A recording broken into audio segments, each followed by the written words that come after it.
بما أنك مهتم في التاريخ وتاريخ نادي الشباب بالتحديد، في قصة وأبيك يعني تأكد لي هل فعلا صارت ولا لا، إن الشباب في يوم من الأيام لعب مباراتين في يوم واحد.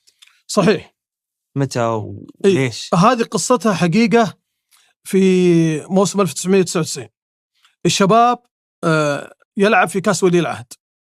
حلو. وكانت مباراته أمام النصر في دور الأربعة، فاز الشباب فيها 1-0. حتى قدمت المباراة لعب شوط بعد المغرب وشوط لعبوه بعد العشاء، لأن الفريق عنده طيارة بمشيئة الله على دمشق للمشاركة في بطولة النخبة على ملعب العباسيين بدمشق.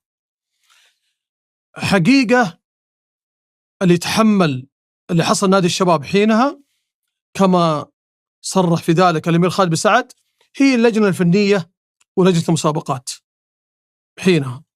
يعني أنت تعلم أن نادي الشباب يمثل الوطن وتروح ترفع ديوان سمو ولي العهد أنه نبغى منكم الموافقة على المباراة النهائية.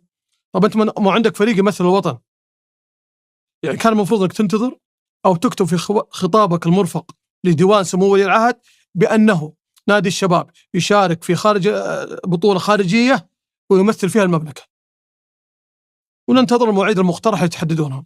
بس معقولة نفس اللعيبة شاركوا؟ هو اللي حصل مباراتين. أبجيك فيها الآن.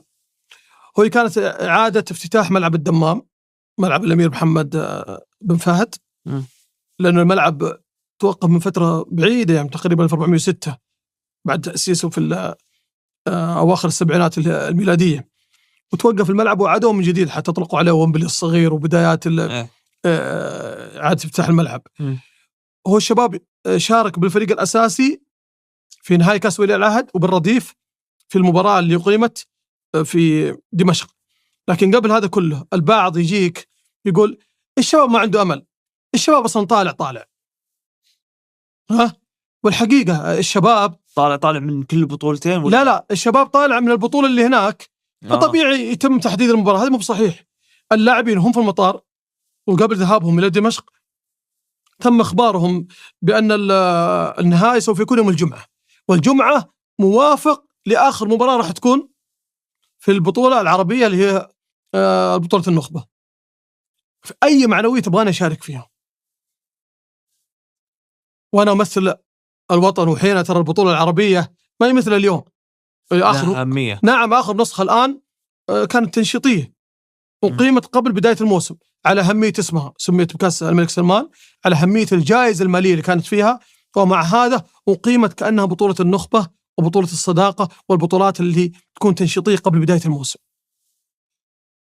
لكن في ذاك الوقت البطولة العربية كانت تنافسية، حتى كأس الخليج بالمناسبة يوم تيجي تقول لي أول البطولات الرسمية اتفقنا أن 5 الرئيسية. حلو.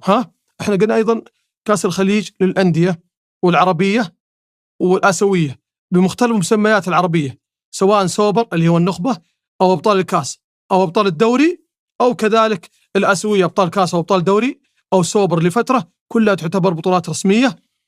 الشباب فضل أنه يشرك تقريبا لاعبين 3 منهم الحارس منصور الحلوة وإبراهيم الحلو عفوا، وعدد من اللاعبين في المباراة، وكان الأستاذ محمد النويصر أبو عبد الله مسيب الخير كان موجود مع الفريق، وعدد من الإداريين. والفريق الأول حضر للدمام وشارك حقيقة، والحمد لله حققنا أغلى وأفضل نسخة في تاريخ كأس ولي العهد. الشباب في دور 16 فاز على الاتحاد 2-0، وفي دور 8 فزنا على أحد 4، تقريبا كانت المباراة في المدينة. وفي دور الأربعة فزنا على النصر 1-0 بهدف الشيحان، وفي النهاية بهدف الشيحان أيضا أمام الهلال. وكانت نسخة استثنائية ما خسر فيها الشباب. طبعا لما أقول لك ما خسر لأنه أحيانا المربع والدور الأربعة يلعب ذهاب وإياب. هذه فيما يخص المباراتين. المباراة.